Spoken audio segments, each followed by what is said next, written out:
Limiting reagent.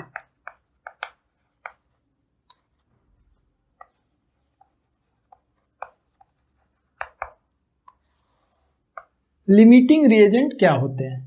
तो नाम में ही इसका डिफिनीशन है लिमिट करना, मतलब ऐसा रिएजेंट जो प्रोडक्ट के फॉर्मेशन को लिमिट करता है, मतलब जो डिसाइड करता है कि कितना प्रोडक्ट का फॉर्मेशन होगा, वैसे रिएजेंट को हम लोग कहते हैं लिमिटिंग रिएजेंट। अब रिएजेंट का मतलब क्या है? यहाँ पर रिएक्टेंट से है कि आपके रिएक्शन में हो सकता है 2 रिएक्टेंट हो, 3 रिएक्टेंट हो, ठीक है। तो उसमें से कौन सा रिएक्टेंट है जो प्रोडक्ट के अमाउंट को डिसाइड कर रहा है, उसी को हम लोग कहते हैं लिमिटिंग रिएजेंट, ठीक है। दूसरा इसका डिफिनीशन होता है कि केमिकल रिएक्शन करते समय मान लीजिए हमने ए और बी के 2 रिएक्टेंट लिए हैं और बैलेंस्ड केमिकल इक्वेशन के अकॉर्डिंग, यानी जो प्रिस्क्राइब्ड अमाउंट होना चाहिए उसको हमने यूज नहीं किया। जैसे अभी मैं कई बार एग्जांपल दिया कि स्टूडेंट से कहा गया कि एक टेस्ट ट्यूब में एक सबस्टेंस है ए और दूसरा सबस्टेंस मिलाना है बी, ठीक है। अब यहाँ स्टूडेंट ने कोई कैलकुलेशन नहीं किया। सपोज करिए कि उसने रिएक्शंस को बैलेंस बिना किए हुए रिएक्शन को करना शुरू कर दिया, मतलब उसने प्रिस्क्राइब्ड रेशियो जानने का प्रयास नहीं किया, बस डायरेक्टली उसने 2 सबस्टेंस को मिला दिया, ठीक है। उस केस में कितना अमाउंट बनेगा प्रोडक्ट का, ये कौन सा रिएक्टेंट डिसाइड कर रहा है, वही रिएक्टेंट कहलाएगा लिमिटिंग रिएजेंट, ठीक है। अब इसे हम लोग पता कैसे करते हैं कि कौन सा रिएजेंट या रिएक्टेंट हमारा लिमिटिंग रिएजेंट होगा, ठीक है। सबसे पहले मैं इसको डिफाइन कर दूं। The reagent which is completely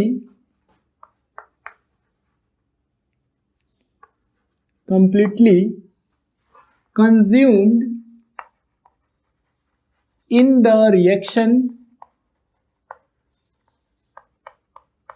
is called limiting reagent। मतलब जो रिएक्टेंट पूरी तरह से खर्च हो जाता है, यानी उसका कोई अमाउंट नहीं बच पाएगा, पूरा का पूरा रिएक्शन हो जाएगा उसका और वो प्रोडक्ट में चेंज हो जाएगा। बाकी दूसरे रिएक्टेंट बचे हो सकते हैं उसमें, ठीक है। मान लीजिए ए और बी आपने एक्सेस में मिलाया, आपको नहीं पता है कि क्या उनका रेशियो है कॉम्बिनेशन का, ठीक है, लेकिन आपने ए और बी रैंडमली मिलाया, इसका मान लीजिए 50 kg मिलाया और इसका जो है 20 kg मिलाया। बाद में पता क्या चला कि ए जो है पूरी तरह से खर्च हो गया। तो जो पूरी तरह से खर्च हो जाएगा, जिसका कुछ भी अमाउंट नहीं बचा रहेगा रिएक्शन होने के बाद, उस रिएजेंट को हम लोग कहते हैं लिमिटिंग रिएजेंट, ठीक है। दूसरा डिफिनीशन इसका हो जाएगा the reagent which limits the amount of product formed in the reaction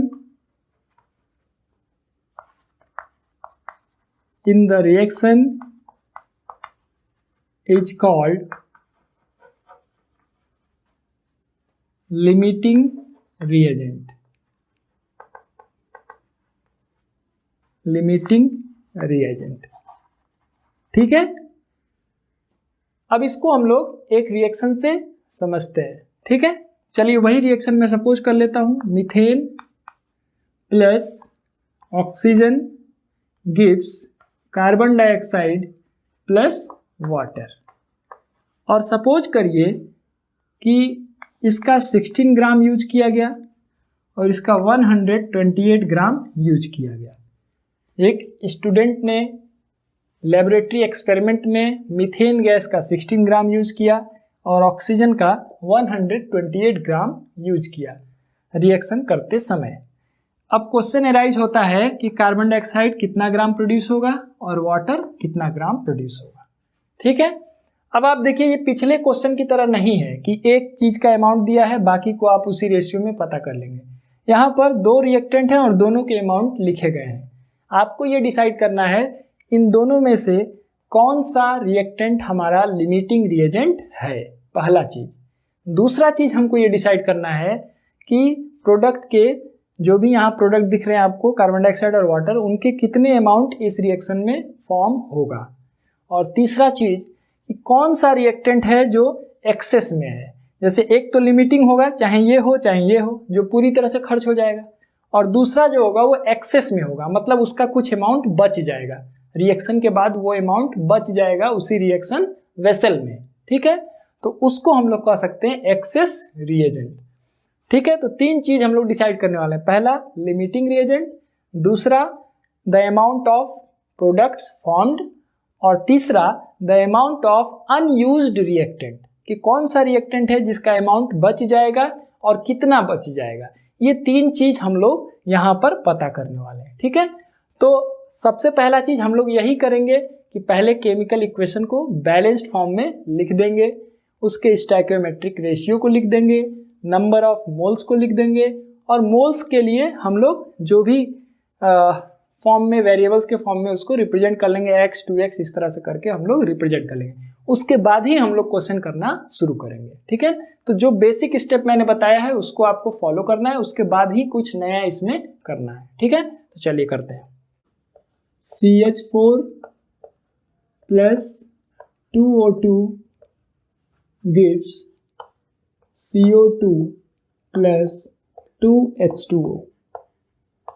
ये हमारा बैलेंस्ड केमिकल इक्वेशन हो गया। ठीक है, अच्छा, यहाँ पर स्टोइकियोमेट्रिक रेशियो लिख दिया जाए। पहले क्या है, 1:2, 2:2, 1:2, और यही हो जाएगा रेशियो ऑफ मोल्स।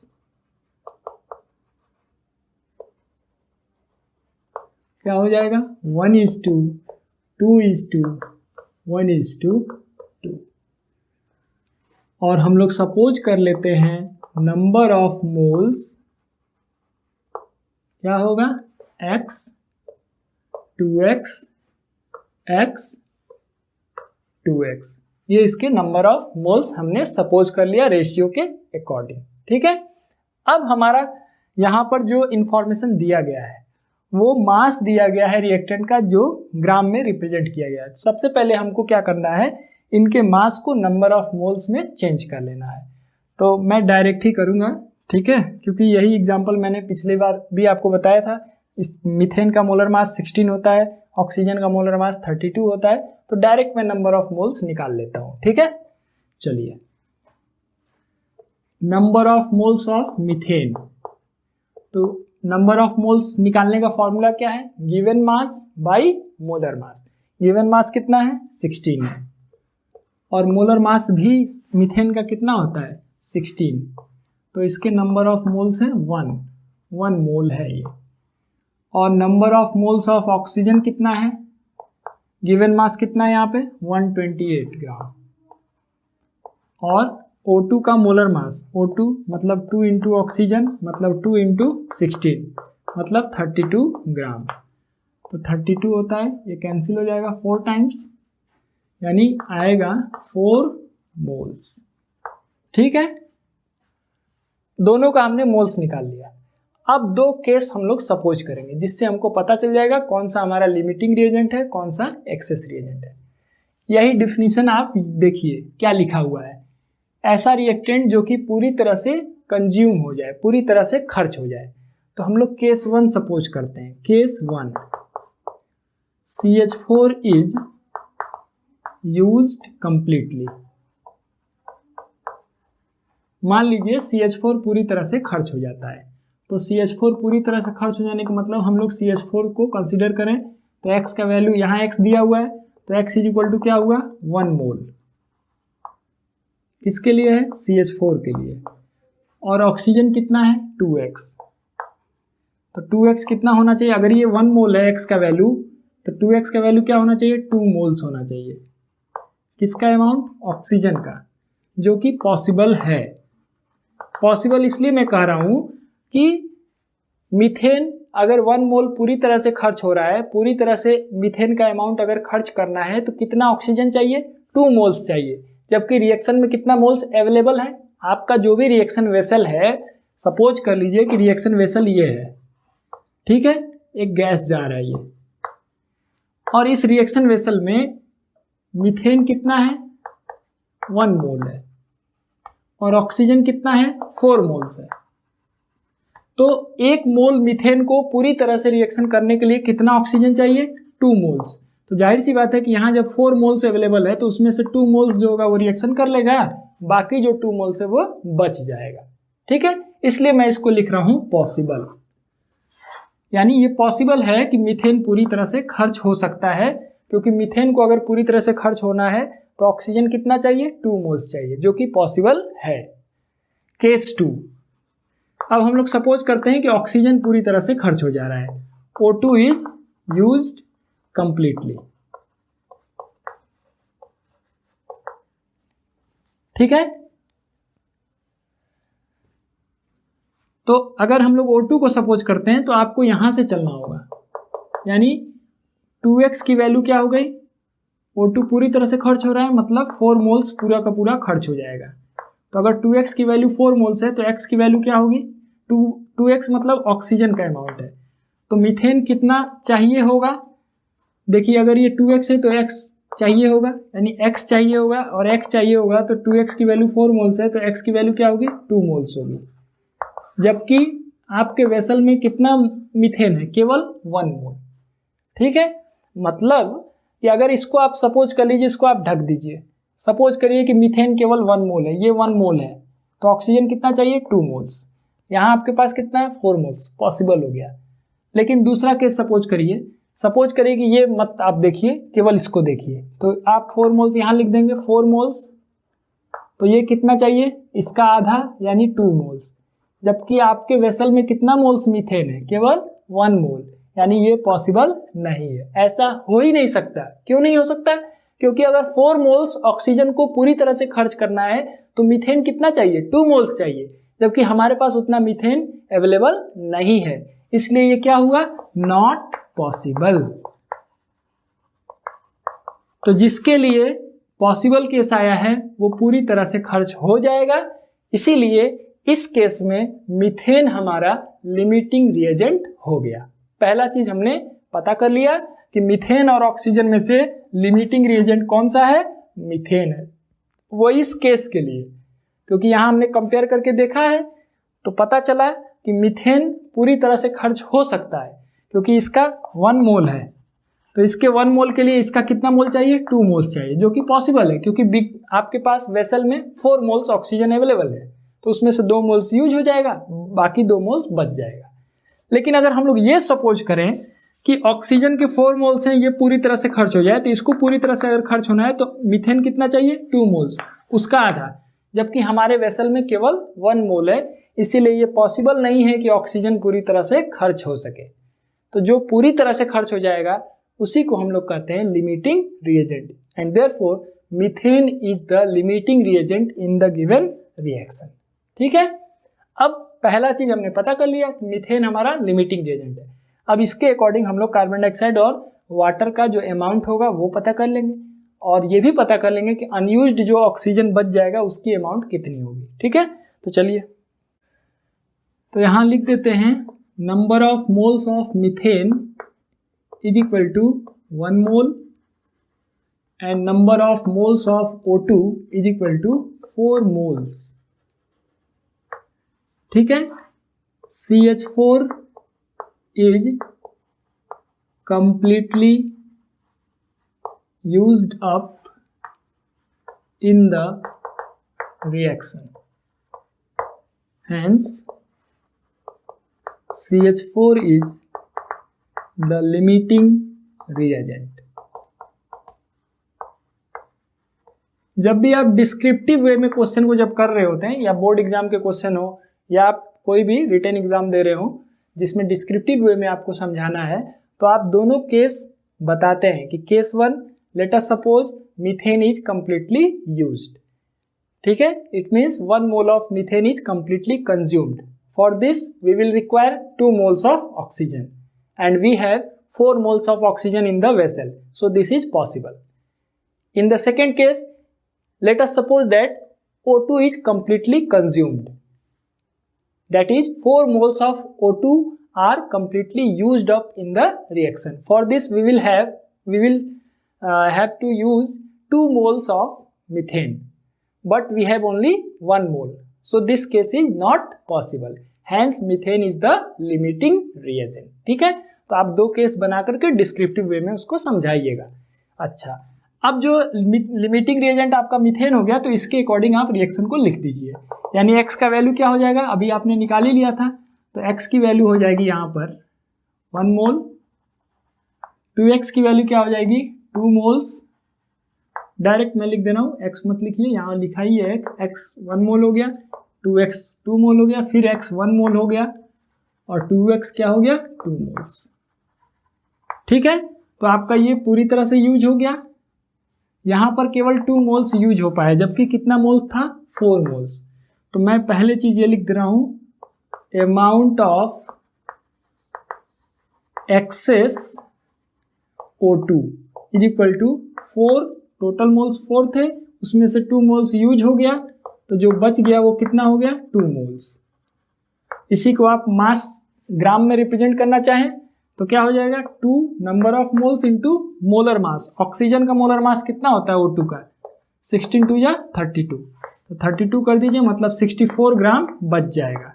ठीक है, अच्छा ये तो अनयूज्ड या एक्सेस हो गया, जो कि बच जाएगा. रिएक्शन कंप्लीट हो चुका रहेगा, लेकिन उस वेसल में इतना ऑक्सीजन बचा रहेगा. अब कार्बन डाइऑक्साइड कितना फॉर्म होगा 1 मोल. सीधे सीधे अगर मोल में बताना है तो 1 मोल कार्बन डाइऑक्साइड बनेगा और 2 मोल्स वाटर बनेगा. आप जानना चाहते हैं कितना ग्राम बनेगा, तो mass of CO2 equal to number of moles of CO2 into molar mass. Molar mass कितना होता है CO2 का 44, यानी 1 इंटू 44 यानी 44 ग्राम. और उसी तरह से mass of H2O, mass of H2O निकालना होगा, तो इसका नंबर ऑफ मोल्स क्या है 2 है, और मोलर मास कितना होता है 18 यानी 36 ग्राम. ये आपका आंसर हो गया. यानी हमारा इस क्वेश्चन का आंसर हो गया कि मीथेन 16 ग्राम जब रिएक्ट करेगा तो ऑक्सीजन का कितना ग्राम यूज होगा 64 ग्राम यूज हो जाएगा, और 64 ग्राम बच जाएगा. कार्बन डाइऑक्साइड कितना बनेगा 44 ग्राम, और वाटर कितना बनेगा 36 gram. This is your answer. Limiting reagent क्या होगा मीथेन, क्योंकि ये पूरी तरह से खर्च हो सकता है. ऑक्सीजन किसी भी कंडीशन में पूरी तरह से खर्च नहीं हो सकता है, क्योंकि इसको पूरी तरह से खर्च करने के लिए 2 मोल्स मीथेन की जरूरत होगी, जबकि रिएक्शन में 2 मोल्स मीथेन अवेलेबल नहीं है. ठीक है, तो इस तरह से हम लोग लिमिटिंग रिएजेंट को समझते हैं. ठीक है, एक और क्वेश्चन मैं करके दिखा रहा हूँ. आपको अगर थोड़ी बहुत डिफिकल्टी भी रही होगी समझने में इसमें, तो अगले क्वेश्चन में आपको ये चीज क्लियर हो जाएगी. ठीक है ना. Okay, nitrogen plus hydrogen react to form ammonia.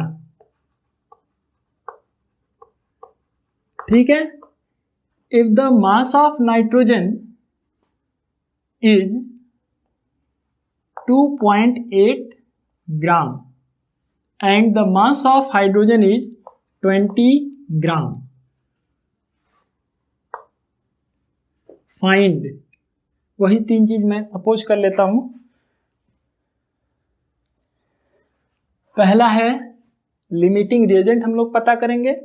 दूसरा चीज ये पता करेंगे कि कौन सा रिएजेंट हमारा एक्सेस है और उसका कितना अमाउंट एक्सेस है, या हम कहें अनयूज्ड बच जाएगा.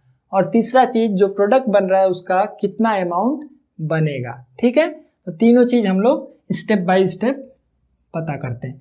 सबसे पहले हम लोग को क्या करना चाहिए, केमिकल रिएक्शंस को लिख देना चाहिए और उसको बैलेंस कर देना चाहिए. तो देखिए, नाइट्रोजन फ्री स्टेट में किस फॉर्म में पाया जाता है N2, प्लस हाइड्रोजन किस फॉर्म में H2, और अमोनिया NH3. रिएक्शन को बैलेंस करते हैं, N2 plus 3H2 gives 2 NH3. Stoichiometric ratio देखिए, स्टोइकोमेट्रिक रेशियो क्या है 1:3:2. ठीक है, और रेशियो ऑफ मोल्स भी वही हो जाएगा. रेशियो ऑफ मोल्स हो जाएगा 1:3:2. नंबर ऑफ मोल्स सपोज कर लेते हैं, नंबर ऑफ मोल्स हो जाएगा x, 3x और 2x। ठीक है, यहाँ नाइट्रोजन और हाइड्रोजन के मास दिए हुए हैं, उसको हम लोग मोल्स में चेंज कर लेंगे। तो number of moles of N2, nitrogen जो है N2 के फॉर्म में पाया जाता है नेचर में, इसलिए हम N2 लिख रहे हैं। ये नहीं कि आप N लिख दीजिए, N नहीं लिख सकते हम लोग, क्योंकि N उसके एटम को रिप्रेजेंट कर रहा है, उसके मॉलिक्यूल को हमको लिखना होगा। तो number of moles of N2 क्या हो जाएगा, given mass upon molar mass. तो गिवन मास कितना है यहाँ पे 2.8 ग्राम है, 2.8 लिख दीजिए। और मोलर मास N2 का कितना होता है, तो N2 मतलब हो गया 2 इंटू नाइट्रोजन का ग्राम एटॉमिक मास, यानी 2 इंटू 14 मतलब 28 ग्राम। तो मैं यहाँ 28 लिख दिया और ये आएगा 1/10 मोल्स, यानी नाइट्रोजन के कितने मोल्स हैं 1/10 मोल्स। ठीक है, और इसी तरह से number of moles of H2 निकाल लिया जाए तो गिवन मास कितना है 20, और मोलर मास H2 का कितना होता है 2 इंटू हाइड्रोजन मतलब 2 इंटू 1 मतलब 2 ग्राम हो जाएगा। तो ये हो गया आपका 10 मोल्स, मतलब हाइड्रोजन के कितने मोल्स हैं 10 मोल्स हैं। ठीक है, मोल्स से ही आपको कंपेयर करना है, ये ध्यान रहे, ग्राम में जो मास दिया हुआ है उसको पहले आपको मोल्स में चेंज करना होगा। ठीक है, और उसका बहुत आसान तरीका है, mass of substance in gram by gram molecular mass, यही आपका फॉर्मूला है। ठीक है, मोलर मास आपका ग्राम में होता है, ग्राम मॉलिक्यूलर मास अगर आप कहते हैं तो, और इसका अगर मास केजी में दिया हो तो आप उसको ग्राम में चेंज कर लीजिएगा। यहाँ ऑलरेडी ग्राम में दिया है तो मैं ग्राम में ही यूज कर रहा हूँ। ठीक है, अच्छा, ये मोल्स आपको पता चल गया। अब आप क्या करेंगे, अब आप चेक करेंगे कि इसमें से कौन सा लिमिटिंग रिएजेंट है। तो चलिए मैं डिटेल करके दिखा दे रहा हूँ। Case 1, if N2 is completely consumed,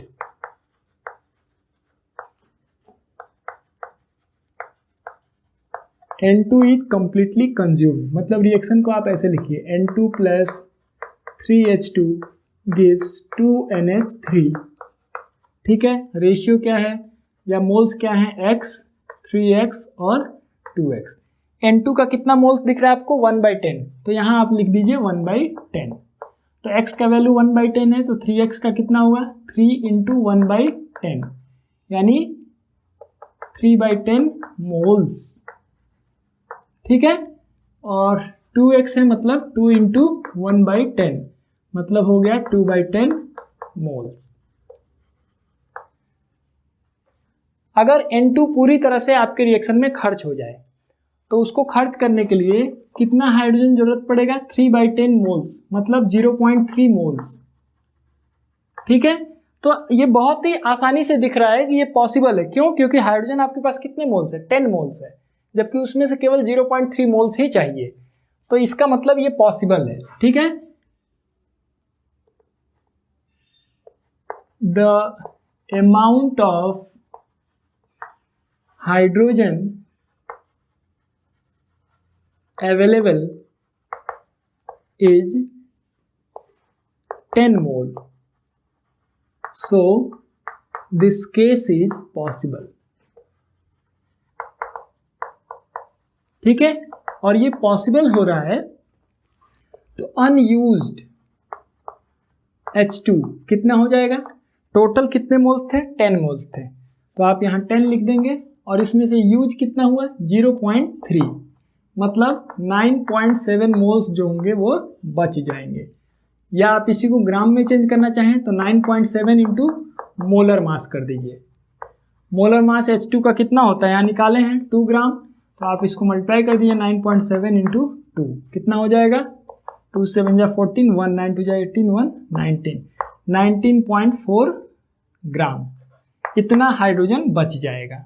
ठीक है, अच्छा, दूसरा केस सपोज करिए, case 2, if H2 is completely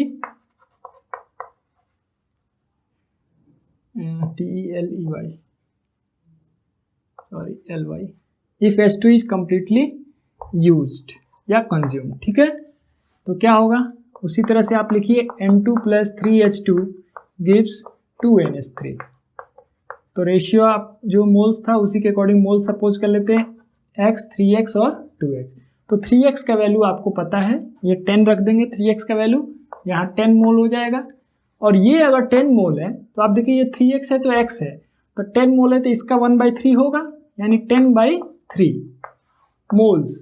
और 10/3 मोल्स का मतलब हो गया 3.33 मोल्स, जो कि पॉसिबल नहीं है क्योंकि यहाँ नाइट्रोजन के कितने मोल्स अवेलेबल है, केवल 0.1 मोल्स।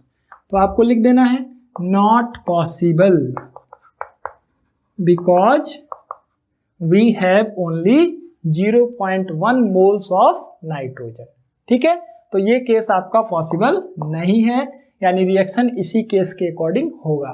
तो अनयूज्ड रिएक्टेंट आपका H2 हो गया, और कितना अमाउंट उसका अनयूज्ड होगा 9.7 मोल्स, या फिर हम कहें 19.4 ग्राम। और प्रोडक्ट में क्या बन रहा है, अमोनिया। कितना मोल्स बन रहा है, 2/10 मोल्स। इसी को आप ग्राम में चेंज करना चाहें तो 2/10 into molar mass of ammonia. Ammonia का मोलर मास कितना होगा, 1 इंटू 14 प्लस 3 इंटू 1, यानी 17 ग्राम। तो इसको 17 से मल्टीप्लाई कर दीजिए, यानी 34/10, यानी 3.4 gram. This is your answer. ठीक है, तो ये एक नया कॉन्सेप्ट है और बहुत ही इंपॉर्टेंट कॉन्सेप्ट है कि कभी भी हम लोग कोई केमिकल रिएक्शन कर रहे हैं तो ये ध्यान देना चाहिए कि कोई एक रिएजेंट एक्सेस में मिला देने से प्रोडक्ट ज़्यादा नहीं बनेगा। ठीक है, उसकी जगह पर हमारा जो रिएक्शन है वो सही से नहीं होगा। क्यों? क्योंकि अगर आप सही अमाउंट में रिएक्टेंट को यूज करेंगे तो प्रोडक्ट केवल आपको मिलेगा, लेकिन अगर सही अमाउंट में नहीं यूज करेंगे तो क्या होगा, प्रोडक्ट तो मिलेगा ही मिलेगा, उसके साथ साथ अनयूज्ड रिएक्टेंट भी उसी में बच जाएगा।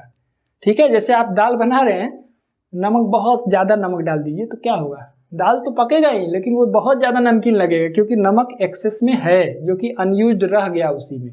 ठीक है ना, उसी तरह से जैसे इस स्टूडेंट ने जो एक्सपेरिमेंट करने वाला है, जरूरी नहीं है वो स्टूडेंट हो, है ना, तो अगर इसने ध्यान दिया होता कि यहाँ पर नाइट्रोजन सिर्फ 0.1 मोल है तो हाइड्रोजन सिर्फ 0.3 मोल्स लेना चाहिए, तो ये 9.7 मोल्स जो उसने एक्सेस लिया वो उसी वेसल में बच गया इम्प्यूरिटी की तरह से, है ना, वो चीज यूज नहीं हुआ, वो इम्प्यूरिटी की तरह बच गया। यानी हम ऐसे कहें कि जो प्रोडक्ट होगा उसमें क्या मिलेगा आपको, एक तो अमोनिया मिलेगा 3.4 ग्राम, और साथ में अनयूज्ड हाइड्रोजन मिलेगा 19.4 ग्राम। तो अनयूज्ड मिलेगा तो जाहिर सी बात है कि प्योर प्रोडक्ट आपको नहीं मिला, उसके साथ कुछ इम्प्यूरिटी भी मिल गई। आप चाह रहे थे केवल अमोनिया बनाना, लेकिन अमोनिया तो है ही वहां पे, उसके साथ जो अनयूज्ड हाइड्रोजन है वो भी उसी में पड़ा हुआ है। ठीक है, तो इसलिए आपको प्रोडक्ट सही तरीके से अगर बनाना है तो ये ध्यान रखना चाहिए कि कभी भी किसी भी रिएक्शन को कराने से पहले, लेबोरेटरी में कोई भी एक्सपेरिमेंट करने से पहले हम लोग को उसके बैलेंस्ड केमिकल इक्वेशन से ये इंफॉर्मेशन ले लेना चाहिए कि कितने अमाउंट रिएक्टेंट्स के यूज करने हैं अगर किसी प्रिस्क्राइब्ड अमाउंट में प्रोडक्ट को पाना है तो। ठीक है ना, तो इसलिए ये बहुत ही इंपॉर्टेंट कॉन्सेप्ट है और एग्जाम पर्पज से भी बहुत इंपॉर्टेंट है और लेबोरेटरी पर्पज से भी बहुत इंपॉर्टेंट है कि अगर आप केमिस्ट्री में इंटरेस्ट रखते हैं तो रिएक्शन करने में भी आपको इंटरेस्ट होगी और रिएक्शन को आप समझने की टेंडेंसी भी रखेंगे। तो इस चीज़ के लिए ये कॉन्सेप्ट जानना बहुत ज़रूरी है। और इससे रिलेटेड आप बहुत सारे क्वेश्चंस आपको मिलेंगे जो कॉम्पिटिटिव एग्जाम में पूछे जाते हैं, आपके बुक्स के एक्सरसाइज में भी मिलेंगे, उनको आप करिएगा जिससे ये कॉन्सेप्ट और आपका क्लियर हो जाए। ठीक है ना, ओके।